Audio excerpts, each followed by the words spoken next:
Like, Here you go. Shut up. Oh, I can have the first edition. No, you absolutely Sorry, can't. take them, darling. That was a binding contract. We have a witness. That's mine now. I actually found the film so bleak. I couldn't finish it. Really? And a lot of people say this is a very sad book. And in many ways, it is sad. Really. Might bring us to the next book, which is written by someone who Sophie is secretly married to. Don't tell everyone. Okay, so I have You, to say... you would leave your husband for him. I'm not saying that on the podcast. Stop now. That is not going on there. Hello and welcome. I'm Chaya. And I'm Sophie. And we're here to talk about life through books. The stories we read, the conversations they spark, the worlds in which they live in, and how they make us feel. Whether you're walking, driving, or doing the laundry, we're just so happy that you're here. So thank you very much for making the time and joining us today. Each week, we're going to be talking about a range of books, the books that challenge us, the books that have shaped our identity, the books that we have never, ever been able to forget, the ones that have actually changed the way we see the world. I'm a criminal barrister, and when I read, I think about themes of justice, power, and the fragility of the human condition. And I've worked in publishing and the nonprofit world, so I'm always thinking about craft, voice, and whose stories are being told. On this podcast, you'll hear deep dives into individual books. There will be conversations with authors, with other panelists and guests. And we're going to be essentially looking at the books that have just made us rethink everything. And there will be some academic deep dives for all of you deep dive squirrelers that spend hours on the internet reading up about the most insanely strange of topics. So if you love books, or you want to get back into reading, or you just want to hear me and Chaya talk inanely about a range of topics, this is the place for you. And we hope you'll come back and stay with us. Oh gosh, there is a monthly book club. We have forgotten about that. So professional. We will be choosing 2 picks each month. Don't let that scare you off. You don't have to read them. Just join us for the chat. One of the picks will be new-ish, and the other will be a backlist title that Chaya and I think deserves some extra hype.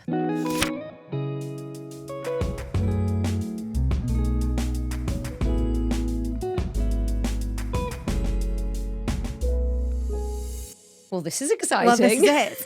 Our very first podcast. I must just show you our beautiful background, and if you're listening, We've and you had a bit can't of a see change of location from loving our it. bedrooms. bedrooms.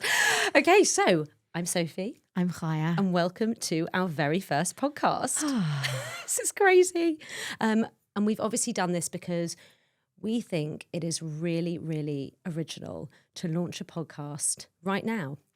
I think only 487,000 podcasts were launched in the last quarter of 2025. So go us. But is anyone doing what we're doing? I don't think they are. Just because we're quite broad in our like in what we read, and we are going to use these conversations about books to launch into discussions about the wider world, ranging from opioid addiction, child development, neurodiversity, trashy reality I was TV, gonna say that's always a important. hot topic with us. But you said it when we were talking the other day. This is very much life through books. I did and say I think that. that's key. It's a very eloquent moment for It me, really to be was. honest. Thank you for It really noting was. it so quickly. And I think it's also important to say, this is something that I really believe, and I know we've chatted about it before, but cheesy as it sounds, we really believe that reading matters in this day and age. Like, just to be able, to sit back, read a book. We say it like it's such an easy thing to do. I know that in these times I've struggled, and I think it's to do with screens, phones. I get much more easily distracted than I used to. So hopefully through some great book chat and recommendations, you might find something that distracts you a little bit as well. I think, but that is a trend that we're seeing throughout like the world at the moment. Everyone's going back to long form. Everyone is cognizant, I love that word, but recognizing how detrimental to development and to our mental health, the constant scrolling and the quick nature of the news and all the content that we're experiencing constantly, how that's impacting us. And it's almost meditative for me to read. And 100%. I think that is what we will be exploring, but obviously in the guise of fantasy and dragons. Thanks. So what we're saying is read a book. But I think we've always had this benefit of having 2 of us, which means we read a hell of a lot of different genres. True. And I think we've both struggled in the past to actually, I guess, pigeonhole ourselves or maybe fit in to perhaps more traditional book clubs. I certainly have. I even started a book club once. Did you? I started it, I can't remember how many years ago it was, and my mum was so inspired about me starting a book club. Hers is still going on years later. But you've ditched yours. Yeah, mine was dead in the water after about 4 or 5 meetings. That was it. But don't you think that's because, and I find this all the time, anytime I go online, it's becoming so binary, the categorizations. You're either a fantasy reader or you're a classics reader. And people really get annoyed with you when they're like, oh, what kind of books do you read? I'm like, words on a paper. I will read politics. I will read about the news, contemporary issues, feminist nonfiction, fantasy. I love a classic. I could read the Odyssey. Like, all of that stuff I love. I cannot bear how much people want, like, well, it's a hierarchy. Absolutely. And we've never believed in that hierarchical nature of books or reading. We just want to read good books. The denigration of genres like romance and fantasy, I think, is coming to bite everyone in the behind now, because there's what's selling. And they are bringing people into books as well. That's critically important. And I suppose then, key to all of this is, with this podcast, we're also being even more original. It's so unique. I can't bear it. What are we launching, Chaya? A book club. Of course a place we where are. people read a book and then talk about it. I don't think anyone's ever done this before. But there is a difference. I would say there is. Don't freak out. There are going to be 2 books every month, but you don't need to read one of them. You don't need to read any of them. You can just stay for the chat. But the point is, each month we will have one newish book and one backlist older book that we think deserves a bit of hype and probably came about before social media was even a thing. And we want to bring it back and we beat give the it trend. some attention. Can I just ask, do I have to read the books? Because you know what I'm like with my ADHD. I may not read them. You have to read maybe some of them. Between us, I will definitely read them. Between us, the books will be read, right? Yes, they will. And actually, there will be further conversations about the speed of reading and how people read and why they read. But I think also, you know what I'm like, as well as there's a book club, there will be some really academic deep dives. We're going to be very broad in our approach to this podcast. There will be a structure and a formula, but I envision a 3-hour Orwellian lecture in my future, or Frankenstein. That's very topical. I can hear James laughing. He's like, I'm going to have to listen to 3 hours of Orwell. Kill me. Get out of my studio now. This brings us perfectly into today's topic, which is, which books have made us insufferable? Now, insufferable, what is it? Unbearable. And I mean, I think we should talk about the books that have made us really unbearable, because we have, as I said, we haven't fit in anywhere before. This is the place where we can let it all out. So, I mean, that's a bit frightening. If you want to hire, I can tell you a book that I think's made you insufferable. Don't be rude. But you know, the floor is yours. Okay, so we're going to preface this by saying that we are very passionate people, and because I'm an all or nothing person, as my grandma used to say. She's either uninterested or she's absolutely obsessive. And, you know, there are books that have literally changed the way I behave in work, how I structure my life, and authors that mean more to me than most of my friends. And they will know that. In fact, when one of them died, I had like 30 messages. You would have thought a family member died, from people being like, are you okay? This is true. But the first book that I think made me intolerable to be around is Transcendent Kingdom. And why I'm so delighted to be talking about it is I think it's really under the radar. Gyasi wrote Homegoing, which, you know, such an amazing enjoyed book. So much rapturous applause, and it should have. But I love my tab, sorry. I'm just going to do that for the sound. ASMR. But Transcendent Kingdom changed the way that I see addiction. It is the story of Gifty, who comes from a Ghanaian family that then moved to Alabama. And she is a neuroscience candidate, a PhD candidate in neuroscience of addiction and depression. And you will be shocked and discombobulated that the author herself was not, in fact, studying a doctorate in addiction and depression. But the things that this book talks about, so Gifty's brother dies of opioid addiction, and her father as well suffers, and her mother suffers from depression, and she explores the dissonance between faith and the science that she feels, the elevation of America in the minds of immigrants, psychiatric care and how that's evolved. But there is a quote that reverberates in my brain, and I talk about it anytime anyone takes a drink of alcohol at this point. Hence you're insufferable. Yeah, I am insufferable. Plenty of people drink without becoming alcoholics, but some people take a single sip and a switch trips, and who knows why. It's the lottery of life. And there's so much that we don't know about our bodies and our brains. And she talks about, I'm doing this book such an incredible disservice because I almost wanted to study neuroscience to doctorate level after reading this book. Not that I understand what anatomy is, but science is not my topic at all. But it's just so moving and so brilliant, and it will change the way that you see addiction, depression, and which is why whenever anyone talks about addiction, or in my work, I see so many cases and so much pain caused by addiction. And I would think about this book. You know, it's funny. It makes you think about how often people might throw around the phrase, "Oh, I've got an addictive personality," but that is such a loaded term, isn't it? Because really, some people are predisposed to becoming addicted, whereas others just aren't, and they can have a glass of wine and be fine. It was an amazing book. And this might bring us to the next book, which is written by someone who Sophie is secretly married to. Don't tell everyone. Okay, so I have to say... You would leave your husband for him. I'm not saying that on the podcast. Stop now. That is not going on there. Okay, so the truth of it is, there is a book that I read. When do you think we read this? 2021. 2021, my maybe? Gosh.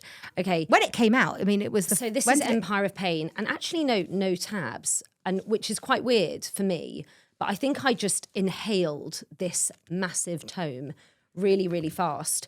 It's funny because, well, actually it's not funny, it's a very serious book, but when I think about reading this book, I can hardly believe that this book is nonfiction.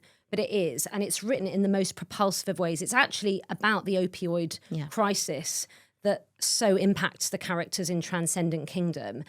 But obviously, it's all true. And it's about the American Sackler family, 3 brothers.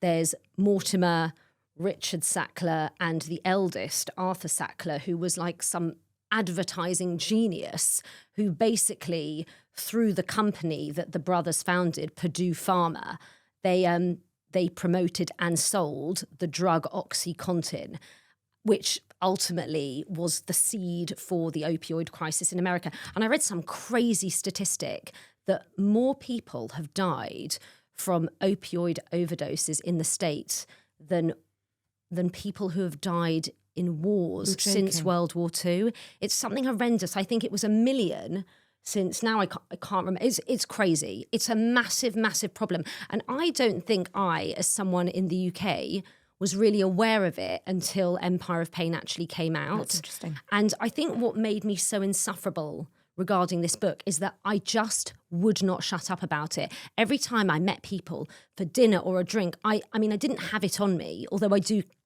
carry books with me a lot. And if I did have it, I would get it out. But I guess the point was, I felt it was so morally shocking that we didn't know about it. And it totally freaked me out because this was all done under this kind of guise of like an amazing reputation. The Sackler family had their name on so many charity events, wings of galleries. The British Museum, the Egyptian Gallery. And I went with people to the Egyptian Gallery. I was like, we cannot go in here. We cannot enter the Egyptian Gallery because it's the Sackler wing. And I think something like that, you kind of feel that you have to be insufferable. Otherwise, you're almost complicit in the horrors that are present in this book. And it really makes you think about power, control, money, and also, if this is the case with pharmaceuticals, like what other industries are there that there may be something similar going on and we just don't know about it yet? So I wait for more from Patrick Radden Keefe, the secret love of my life. This is where books transcend escapism or just pure enjoyment to actually the demarcation of really important topics that will impact societies as opposed to just individuals. I mean, this is a societal issue. And it's funny because actually in this case, the book almost acted as a trigger. Like Yes.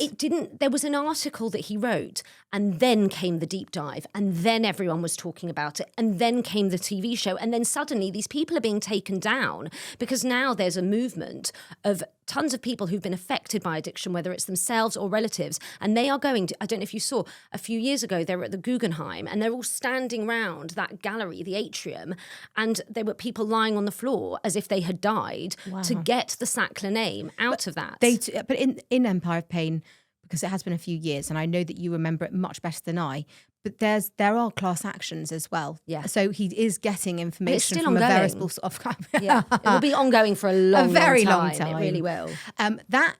That exploration of power and how our worlds have changed may bring me to probably the book that has made me the most insufferable. And actually, I have like 4 or 5 copies of each book in the series. I should have brought mine as well. I am actually holding the one that Hilary Mantel signed herself. I actually took it out the house, which is really stressful. If it rains, it will be like wrapped in bubble wrap paper. But the book that made me probably the most insufferable. It is one of my favourite books of all time. It is. It's like engraved on your heart. It really is. I always had a Tudor obsession, something about Henry VIII and his wives. I think the way that we talked about it in school, I would read Alison Weir and Philippa Gregory like the newspaper, just every single day. I would never read those books. But when I read Wolf Hall, that completely changed historical fiction for me. But funnily enough, I read Wolf Hall and put it down within 10 minutes because Hilary Mantel says that these characters, these figures, were the ghosts in her life for years. And she refers to them like Harry, then the Duke of Suffolk, then this one. And you're like, who are you talking about? And it just clicked for me for 1 minute, from 1 minute to the next. And I wasn't here. I was with Tom Cromwell. Now, my family came in the 1600s through Oliver Cromwell. It wasn't an act of parliament, but whatever, the political movement. I knew that about you. Yeah, so I've always felt that. Way to drop that into But I've always a podcast. felt like we know exactly when they entered England in the 1660s, and I always felt like, oh, this is how the Cromwell family was structured. But Tom Cromwell, or Crum as I call him, should never, ever, ever, ever have been in the position he was. So this Wolf Hall, if anyone has been living under a rock and didn't know, Hilary Mantel won the Booker Prize twice, which is the first time in its history, I think, that's ever happened. This is a story of Thomas Cromwell, who was Henry VIII's right-hand man. But the thing is that in a world of nobility and aristocracy, he should never, ever, ever have got to that position because he wasn't born into it. And it was with his sheer gumption and brilliance that he rose. And Hilary Mantel spent years and years researching because she didn't want anyone to be able to tell her, oh, you've placed, Henry VIII in Hampton Court Palace on that day. You're wrong. He was somewhere else. Years of research. But she's resurrected them. And there are quotes in this book, like arrange your face. You said that. So you always say that one. Where I'm in meetings and people say something stupid. And instead of doing like the most like astonished face, I literally hear Mantel telling me to arrange my face. And I sat with her, as you know, for the day and watched her plays, and it was one of the best days of my entire life. But we'll put that in the show notes. I won't bore everyone now. But, with the photo. But Wolf Hall, I'm obsessed with politics and the Machiavellian nature of the, power what struggles. happens exactly. And it's everything to me. I felt the same in that it's not a book that you enter lightly. And I remember for the first 50 odd pages of that, it was very much a case of what the hell is going on. And at the time, I was actually working in publishing at HarperCollins, who did publish her book, not the imprint I was working for, but I had spoken to some of the team and they were very much just keep going.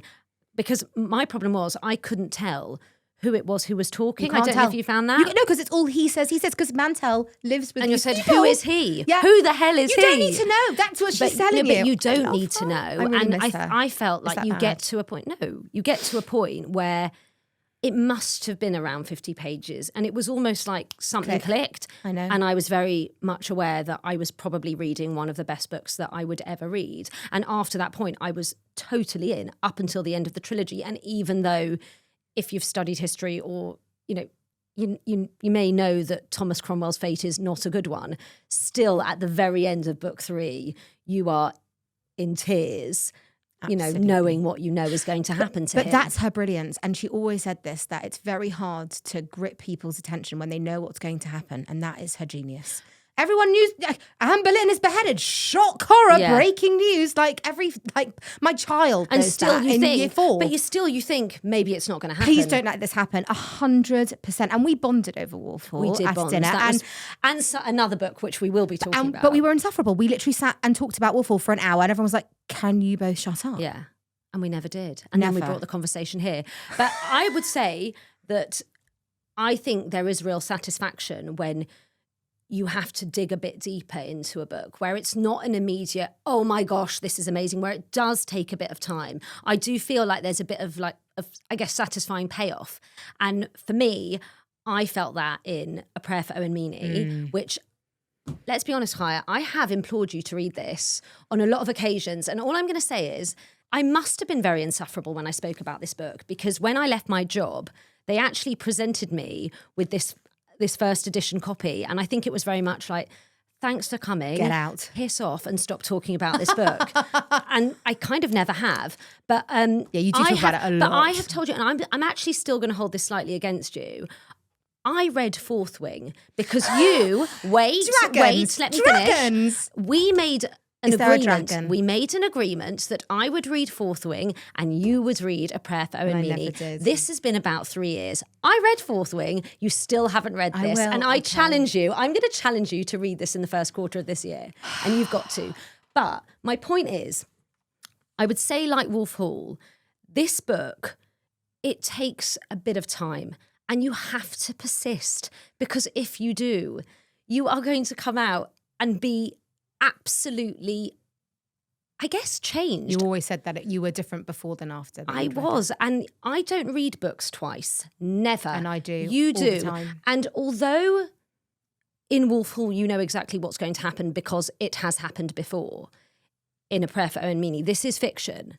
But there is a very fatalistic element to this book. You know that some serious bad stuff is going to go down. You don't know what it is, but all the way through, there's this sort of impending sense of doom. And I mean, that's probably not going to make people want to read it. But it will, I was though. hooked. People like that stuff. I wanted to know what was going to happen. I wanted to know how bad it was. And it is the only book that I've ever read that I've put down and I can remember exactly where I was. I was in my old bedroom at my parents' house. I was sitting on the floor, my back against my bed, and I'd finally got to the end. I put the book down beside me. I was supposed to be somewhere. I sat for probably about 20 seconds, picked the book up, having finished it, and started again at chapter 1. Yeah, and I've never done that with any other book, because what you find out at the end, the knowledge that you now have, to read the book again with the knowledge, it's a different book entirely. Really? It's so unbelievable. And even if it's really hard to even explain what this book is about. It's about a friendship, 2 boys who meet in very tragic circumstances. Owen actually accidentally kills his friend's mother with a baseball in a game on literally page 1 or 2. But the opening line, and I'm just going to say it here because I think it stands so true, and you will feel the same once you've read it.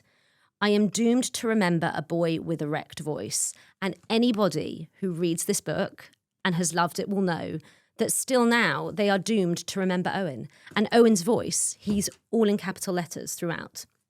You will never, ever forget it. And you will never forget a character who understands, who has this understanding that he has a single purpose in life and he must fulfill it. And it's just, and that's all I can really say about it, other than you have to read it because you promised and you still haven't bloody done it. I will say that I'm a massive reader and I'd never heard of it before. And I think you are quite a highbrow reader. Like you absolutely are. And I don't think that's true. You are. I don't think that's true. And, I mean, you love a trashy TV show, but you are a very highbrow reader. And Real Housewives of Orange. Well, no, Utah. That's my Mormon Housewives. Current fave. But watch it if you haven't. But I do kind of put myself into niches like mythology, feminist nonfiction, the Tudors, anything political. Like I have, whereas you read very broadly, but in that specific sphere. Like I would never pick up Prayer for Owen Meany. And if I think about like, Here you go. Shut up. I can have the first edition. No, you absolutely Sorry, can't. same film, darling. That was a binding contract. We have a witness. That's mine now. There we go. Like in terms of comparative titles, because when people say I found Wolf Hall hard to read, and as much as I love Wolf Hall, like I wouldn't take offence to that. There are some books I will genuinely take offence if people don't like. Yeah. Of course, we respect all opinions, but I will literally take offence. Do we? Though? Whereas, do we? Though? do we? But Wolf Hall, I understand people saying I cannot get it's incomprehensible. I don't know who's talking, and like I will say to them, Philippa Gregory, Alison Weir. These are historians. They're brilliant, but I don't know what I would say rings similar to me with Owen Meany. Obviously, you've taken us beautifully to the next title. Because the book that definitely made me insufferable, I've actually lost the front cover because I've read it so many times. Well, at least I've read it. Okay. This is now, is this podcast going to be us just like Having bringing arguments. out all of our like dirty laundry? Past trauma. 10 Past days trauma. ago, you didn't respond to me. You said you'd read it. I will say that Fourth Wing, interestingly, there are lots of books that I could recommend that are similar because I think it's quite formulaic. But it has, obviously Sarah J. Maas is probably the other name in fantasy literature at the moment. Well, I thought there was a book called ACOTAR. I didn't realise it was just a series, darling. Yeah, I didn't realise that. But what I will say, people actually will take issue with me even calling it literature. They're like, this is just like easy to read, like thriller / very propulsive fantasy, like do me a favour. It's an amalgamation of 100 different books. There's nothing original. I was looking at the Goodreads reviews today, the bad ones. Obviously, I think it's got 3.5 million ratings on Goodreads and 2.4 million of those are 5 stars. So this is incredibly polarising. What I will say is that there are people that would never touch fantasy with a barge pole. When I say fantasy, I don't mean the exceptionally lauded books like J.R. Tolkien or Wells. You know, we can talk about science fiction. What would you call those? Like literary fantasy? Definitely. Is that even a thing? Can we make it a thing? They consider those classics, and then these are trashed, right? These books that have got people into reading are trashed. Like Mormon Wives? Yes, this is Fourth I Wing, need the Mormon Wives. I've read it, and to be fair, we did put out on our Instagram. Yes. We asked whoever whoever was viewing our stories, and we did get a load of responses, but we asked what books had made you insufferable. And Fourth Wing was by far. It came up I mean, we so had much. hundreds of responses, and a huge chunk of them were Fourth Wing. Because so there's something to it. I think it's very, very easy to read, and you are thrown into the absolute thick of the action. So anyone who hasn't read this is about Violet Sorrengel, who is someone who's born into a military family that isn't physically as able as her siblings and her mother, who's a general. And that, I have Crohn's, and I really resonated with that character, very, very much so. And she goes to Basgiath War College, which is a college for dragon riders, okay? Well, the section that she goes to. And you are thrown into the thick of things. It's life or death immediately. It's the plot, I think, is excellently done because I thought it was very good. I could not put it down. I bumped into cars. It was my brother's birthday. I will never forget. And I was literally walking in the street like this. I could have been run over. I don't think I would have noticed. I was reading this. It was crack cocaine. Yeah, it was. I read it quickly, and I have to say, pure joy. I did like it. I haven't read loads of books in that genre, and you're probably right in terms of what you say about me and my reading, that it probably a lot of it, at least prior to us reading together, the vast majority fell into, I guess you call it literary fiction, I suppose. Yeah. And nonfiction. You love Yeah, and nonfiction, you love like narrative. Empire of Pain. But I definitely see why people would totally be able to escape into Fourth Wing. Like, it's indisputable. Just, I mean, if you look at as you say, however many amazing Goodreads. But I think fantasy has so much to offer in that respect. And I think a lot of people, for them, fantasy is the ultimate escape because you are so transported into a completely different world. And we were talking about this. I recently read Quicksilver by Callie Hart. Again, so not my thing. So off brand for you. But weirdly, at that moment in my life, it was exactly what I wanted and craved. I just wanted to be taken out somewhere completely different where you can't even really relate in some ways. And Because actually that the was so perfect about it. The news every single day is unprecedented. Yeah. I mean, we're in January 2026 and I literally feel like what's going to happen next? You just want to be taken out. And what got me into fantasy was I was in hospital post-surgery and Barry, my husband, went to Waterstones and said, I have a wife who's sitting in a hospital bed and cannot move for a number of weeks. What would you suggest? She needs to escape. And he bought us Discovery of Witches by Professor Deborah Harkness. Oh, did you like that book, Chaya? Okay, that should have been on my list. Witches, vampires in Oxford, in Bowdler's library. I was so transported. I wasn't there. I wasn't in that hospital bed anymore. I will stop talking about fantasy now. But I do think, and I think we can both agree, that there are sometimes incredibly special books that, you know, they're not fantasy, but they completely take you away. And one that we've both agreed on many times is Tomorrow Times 3.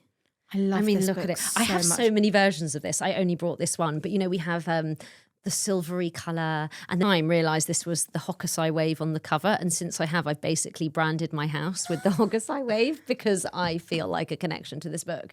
But I mean, what I love about this in terms of escapism is such a big part of this book is about gaming. So this is a story about Sammy and Sadie who actually meet in a hospital. Sammy's had a car accident and Sadie's sister is unwell and they connect over gaming. And then the story follows their lives. It's really quite incredible. I actually would say this is a work of absolute genius. And I think we said that to Gabrielle Zevin, who we had the huge honour of interviewing. We should put a link to that video because she doesn't give many interviews. We get messages all the time going, I know. I've just found this online. Oh my God. But it really made me think because when we talked to her about this book, she obviously was a gamer and I can relate because I definitely gamed. Your shadow past. I know.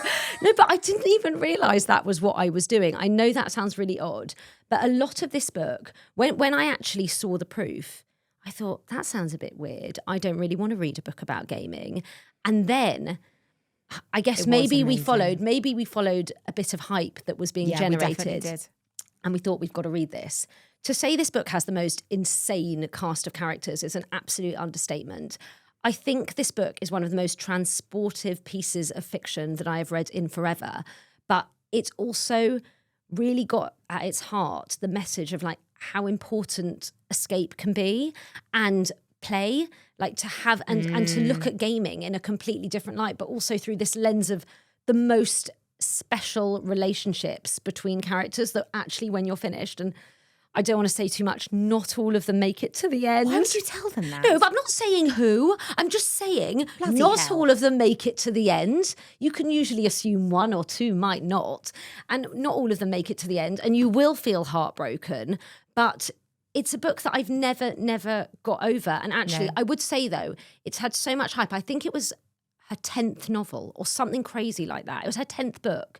And I really recommend reading some of Gabrielle Zevin's backlist because they are equally brilliant, just not talked about. But very different. Totally like different. Young Jane Young AJ is just Fikry. a burst of pure joy. I laughed from the first page. It's like a bit Monica Lewinsky inspired. It's so good. But there is in here this quote that has slightly haunted me about memory.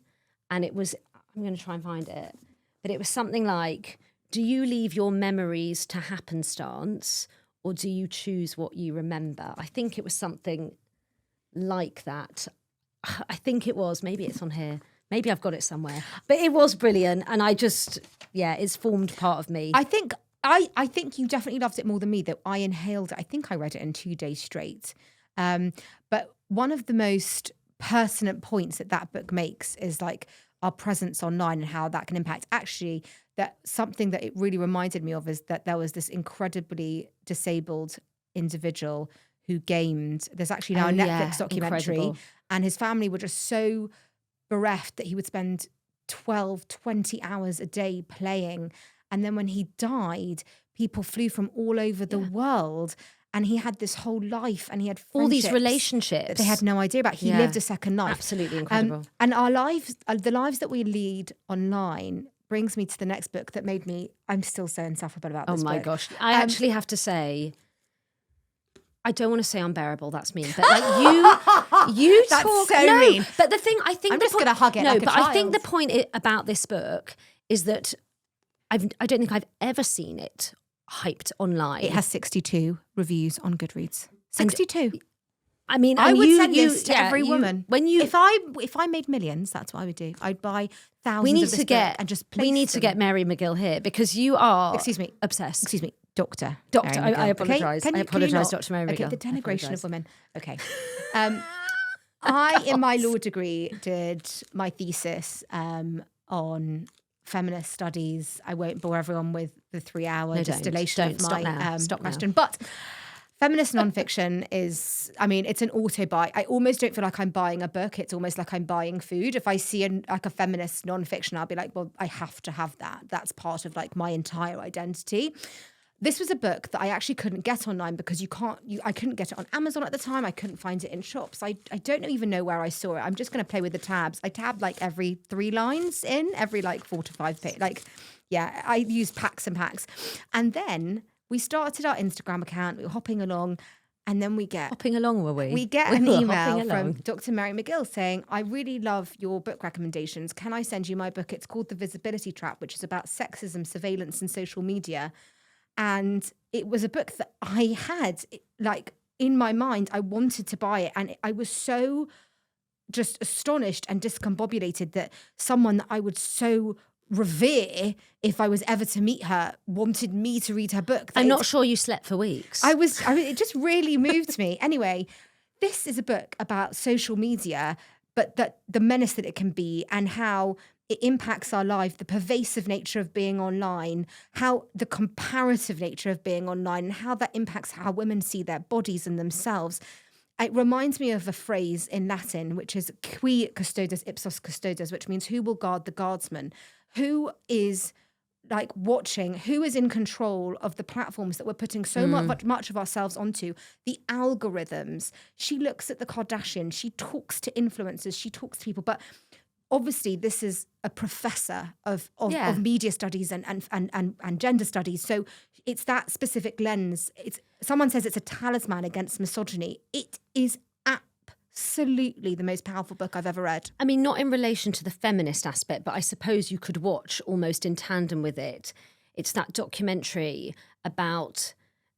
it's on Netflix. It's the social media documentary, but it's all the people who are involved in terms of launching and developing various social media platforms. The key point being, well, we don't let our kids use these platforms, and you all are, you suckers, and we send our kids to tech-free schools and like all this crazy stuff because they know. And how contemporary is that we're now talking about children being on social media because Australia have just passed legislation. Yeah, and I hope we do the same. Absolutely, and so, but this is more predicated towards women and women's bodies and surveillance as well, and revenge porn and lots of different very important topics.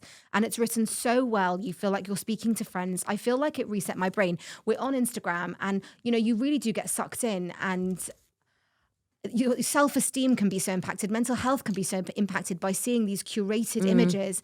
And it was a dose of medicine. I actually do think I really need to read it. I think I'm going to. I think you read Owen, I'll read Dr. Mary, and we'll come back and we'll have a little chinwag about it, all right? If we get Dr. Mary McGill on this podcast, we're getting her. I am going to roll out the red carpet. With John Irving and Patrick Radden Keefe. I don't think you'd be invited to that one. Coming live from Sophie's bedroom. No. So, I think, though, if we're talking about, we both loved this book. Oh my God, I love that book. Which is kind of related because there is a massive social media aspect to Penance by Eliza Clarke. I think a lot of people will not, and I'm not saying this is a challenge, like to make you do it, but I think a lot of people won't get past the first few pages because there is a murder so gruesome that you just may not have the stomach for it. The book is... they call it like metafiction because it's structured in such a way like we're reading the novel that the journalist is writing, this journalist who goes to this town I think it's called Crow-on-Sea, and there's been a murder there. There was a murder there in 2016 of young Joan Wilson, and she was killed by a group of girls, her peers. And the book explores, well, it looks at their social media, their Tumblr accounts and what they were posting, but it is it explores each girl and their role in that murder through articles, as I said, social media. And I've never read a book structured in this way. And also as kind of, I think I put it down and I did find it terrifying. But I also found it to be one of the most important lenses through which to view the way we live, not just in terms of social media, but also our obsession with true crime. This lets you, true crime podcast, Serial, the first podcast that I ever listened to. Have you listened to it? No. Okay, so Serial is like the true crime podcast, but there's so many, I went on about Sweet Bobby, about the catfishing. Sweet Bobby was so amazing. But this book is a bit like a true crime podcast in that you're reading about something really terrible, but like in the comfort of your own home. So there's sort of that nice removal, yet it still takes you right into the thick of it. And it really, there's something voyeuristic about it. And it's really playing on that. It's showing us how voyeuristic we are in our obsession with, I guess, the macabre really in society. But this was really something that I didn't expect to love as much as I do. And though I do tend to veer towards darker books, this is so over onto the dark side, really. But it's not body horror. It's not like visceral in no, its nature. But the murder is. Yeah. The murder of Joan is really quite brutal. But then as you go on, it's more an exploration of various psyches. It's so compelling. It really is. I loved it, I have to say. I love all of her books. I cannot recommend them enough. This brings me to the last book. This is the book that made me the most insufferable of all, because I think you've said that about every book. No, this is it. This is the one. It. Can I tell you why? I am so territorial of this book. Like, it is so popular and I got there first and it annoys me so dearly and greatly that everyone's like, oh my God, have you read The Song of Achilles? It's so good. I'm like, I am the Song of Achilles. I was there in 2019 with Natalie Haynes and Madeline Miller with 40 people in the room. She signed my copy that I brought out of my house. You had a chat with her for some time, didn't minutes. You? Are you joking? We're like best friends. She's the godmother of my children. All right. I'm a bit hurt. She wrote For Hire, a potent force for good in the world, because we talked about my work. Don't even joke. Anyway. That's not one you lend, needless to say. Lend? No one's allowed to touch it. Okay. The Song of Achilles, everyone knows about it. If you don't, you are in for the biggest treat. It is pure silk in a book. This is the story of the fall of Troy as you've never read it. It's the story of the relationship between Patroclus and Achilles. It is like as if the gods themselves crafted it. I read it because I love Greek mythology, having studied Latin out of school. See, I feel I was robbed. See, I feel that if I had studied, I would have done classics at uni rather than history, had I had the opportunity to learn it. But you did teach yourself. I did teach. I did teach myself Latin, and I've always been obsessed with mythology. But I actually wanted to study Elvish. There's still time. My grandparents were like, you want to do what? It's not a real language. Are you aware? I could have been a consultant on the Lord of the Rings films. I was literally robbed. Anyway, whatever. That's another side. I went to see Madeline Miller at the launch of Natalie Haynes' book, 1,000 Ships. And 1,000 Ships is the book that I would recommend to anyone who enjoyed The Song of Achilles, because it is the story of the women that always get forgotten about in these massive epics. We always, you think of Helen and you think of Penelope and you think of these massive figures. And what about the hundreds of women in the background? It's about love, inevitability, tragedy. I bring this book up whenever, like unprompted. And then obviously, a bit like A Little Life on TikTok and Instagram, you'd see like videos of teenagers sobbing because they'd read it and filming themselves reading it. And I was like, I'm so delighted that it's brought Madeline Miller, who is this quite reclusive personality. She's not very much online. I'm waiting for her next book. Is it coming? She's writing it. Who knows? I would do anything for Madeline Miller. And if she needs a kidney, this is my personal overture to her. I will personally donate one. I would do anything for her. I love her, and that's what I have to say. But I know you say she's your best friend. I'm not going to get petty about this. No, she is. But let's just say that book is also very special to our friendship. That's because true. We did bond over it. When we first met, it was COVID, and I put out a request on Facebook when people still use Facebook, and I needed a book because we were locked at home because my husband had COVID, and Chaya, who, we'd only met the one time. And we hadn't had any correspondence after that time. But you asked for a book recommendation, so I sold you you The said The Song of Achilles. Then I finished it. In 2 nights. Yeah. Which is unusual for And you. then you said, let's chat. And we chatted. And here we are. So, I loved it. I also loved Circe.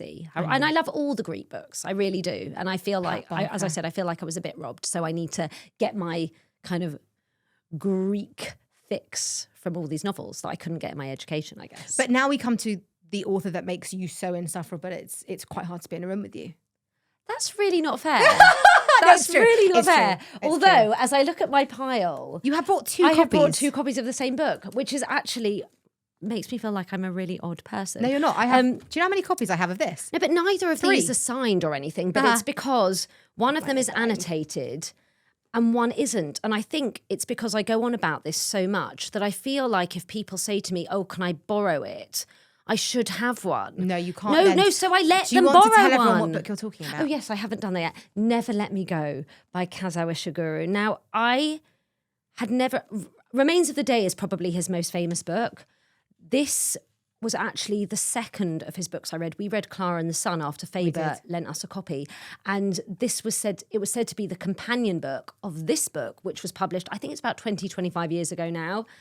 And I read it, and it's a really... Oh, God, I really struggle with this one. The voice of Kathy H., who is the narrator, is mind-blowing. Kazuo Ishiguro has this knack of using words so discerningly. There is not a wasted word in this book, not at all. Everything is so deliberate, and you really feel that as a reader. So the story is about, I suppose there's Kathy and 2 other main characters, one being Tommy, the other being Ruth. And there's actually a movie out with Keira Knightley, Carey Mulligan, and I always forget his name, Andrew Garfield. And the book is about their time at Hailsham, which kind of looks like a beautiful English stately home. And they are at this boarding school as children, and they grow up in this school. But it becomes very apparent that they are not normal children, and actually their lives have a very distinct purpose that ultimately they cannot get away from. Now, if I say what it is, then it is a spoiler, so I'm not going to do that. But what I will say is that I actually found the film so bleak. I couldn't finish it. Really? And a lot of people say this is a very sad book. And in many ways, it is sad. But ultimately, what it is about, it's about the human condition. It's about the fact that for all of us, our lives will end. And without saying too much, these characters' lives are going to end much earlier than most people's lives will end for a specific reason in terms of their purpose on the earth. But yet they still strive towards a hope. They want love. They want to achieve things, and they want to do things in their lives. And I think there is a very strong element of hope in the sadness, if that makes sense. And it's so incredibly powerful. I've never had a book affect me in the last probably 10 years as much as this one has. Even when I was listening to Kazuo Ishiguro talk about it, I know I sound like I'm going to cry. I'm not. But it does make me feel quite emotional, because I think you can learn so much about actually what it means to be human from reading a book like this. I'm almost surprised that your son is not called Kazuo. Like, can we just, do you want, like, I know. Was that a mistake? I mean, he's 7 now, so it would be a bit awkward to rename him.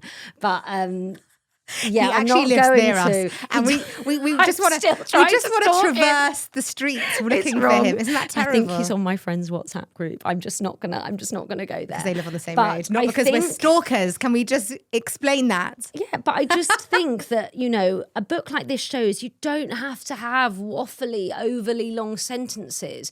You can have plain, deliberate language that everybody is going to understand. And this book, I don't know anybody who it will not profoundly affect. Like, I get goosebumps talking about it. It's really how I feel. It does. Kazuo Ishiguro makes you incredibly insufferable. I take that. And we should say also that your patron saint, if mine is Mantel or Madeline, yours is Margaret Atwood. But that we would need a 5 to 6 hour window a mini series to talk through Sophie's very, very complex feelings towards the mother. That won't be our next podcast. We'll have to have you really hooked in so that before we deep dive that far. But no, but it was actually really interesting to put this question out there on Instagram, because we did have so many responses from people about what books make them That range in unbearable. genre as well. Yeah, there was Fourth Wing, there was Ordinary Love. Oh my Which God, you I love love that that book. Tomorrow was Stoner. on there. Stoner is one of the most underrated classics of all time. Fact, Paper Palace, Still Life. A Little Life. Oh, Still Life. A Little Life. We probably should have put that one in here. Midnight Library. Shantaram. You love Shantaram. I love Demon Copperhead. Oh, And do you know what? Demon so good. Copperhead, which won the Women's Prize, there is a scene where this boy that is raised in poverty watches people throw away the crusts of their bread. And I could not make my children. I still don't cut the crust off. I've never still done it talk ever about again. that a I lot. will never, ever cut the crust off bread because of Demon. So those are the books that make us beyond insufferable. And if you're still here, I mean, kudos. Should we send everyone a T-shirt? If our Please write in. If our insufferability hasn't put you off that much, I mean, we should probably mention our book club, because we mentioned that we were having one, but we didn't actually mention what would be our Well, titles. that was going to be at the end. So we've done what we've said. Yeah, we've done what we've said. Here we are at the end. But I think, well, I mean, I brought them because I'm very well prepared. And I actually feel a bit bad because I kind of lied about one of them. When we talked online about our favourite books of the year, I purposefully did not include this book because I wanted to save it for our book club. It's very, very good. And it's Buckeye. And it's a little large, but don't let it put you off. It is, you said it's very good. I say it's brilliant. This may be... And you part are of a the tough concept. critic. You I are think a it's very tough absolutely critic. brilliant. It came out, I believe, in the summer. So summer 2025, because apparently it's now 2026. I keep on saying it's 2023. If you read it, you're going to be following the lives of two couples in small town America, and you are going to be taken on one hell of a journey. And at the end, you are just going to sit back and be like, oh my gosh, my mind's been blown. And I really believe that. And that is our novel, newish book. I saw a review of it, and I can see Anne Patchett's on the cover that says, "This is the." I know you do. This is the novel that writers wish they'd written. That like many authors wish they'd written. We also want to ensure, and this is the thing that we're going to do. There's also a witch element, I know. which, I you love a it. witch. With our book club, for us and our mums, because that's basically who is going to be listening. We didn't do the whole thousands of people have asked us to do a podcast. No. Our mums, one person, one said to us. and my cousin. Oh yeah, that's true. Our mums and my cousin said we should start a book club. So I hope they've enjoyed the hour. But, Thanks, guys. we will ensure that with our choices for the book club, that there's always there's a variety. It's not going to be two novels. No. So the second book is nonfiction. I feel like this is quite important to me, that there's all this nonsense about reset and new year, new me, and what does that even look like? It looks like bullshit, quite frankly. And this book is one that I think I haven't actually read cuts yet. out a lot of the I'm bullshit. hoping it sorts out my whole life, to be fair. That's my plan. It's called The High Five Habit, and it's by Mel Robbins, who you've definitely heard of, I would imagine. The Let Them theories sold like 5,000 million copies worldwide. But this was I think this is her second book. And actually, at the time she wrote this, she hadn't started her hugely successful podcast yet. But this is about a habit that you might consider undertaking each day, and how this will help you. I don't want to say become the best you, because that makes this sound crappy. It's no, not. please don't say that. No, but it makes... I'm 3/4 of the way through, because I'm reading it for you guys, as to check, and I'm telling you, this is really worth the read. I'm really finding it very, very helpful. Okay. Please read it, Chaya. I have to. But I just want to reiterate, you don't have to read anything. We're going to come back at the end. We're going to come back in about a month to talk about the book club books. There'll be other episodes in between. And we're also going to have some extra book club content on, oh God, another platform, Substack. Dare I say it? Because no one's joining Substack at the moment. So cringe. I'm actually cringing at myself. So yes, But there's Substack. We want to write. And We want the long form. We want to talk. We miss the long form. You might not want to listen, but we still want to but talk. I am going to set homework for my 3-hour Viking literature sessions. Those will come. But for now, Imagine 2 books. Frankenstein, Austen. Oh my God. And we will also be posting exclusive video content over on Substack as well. Yes. And we're sure you're going to want to see our faces talking even more about books and other stuff. I even called the Substack books, not and other stuff, books amongst other things. Because that's what it is. Absolutely. Says it all on the tin. But there will be things we want to discuss, reading guides on Buckeye. Yeah. And more personal conversations as well. Yes. So hopefully we'll see you there. And hopefully we'll see you back next week for another Thanks for podcast joining. in our shiny new room. It's very beautiful. Thanks, James. Might move in.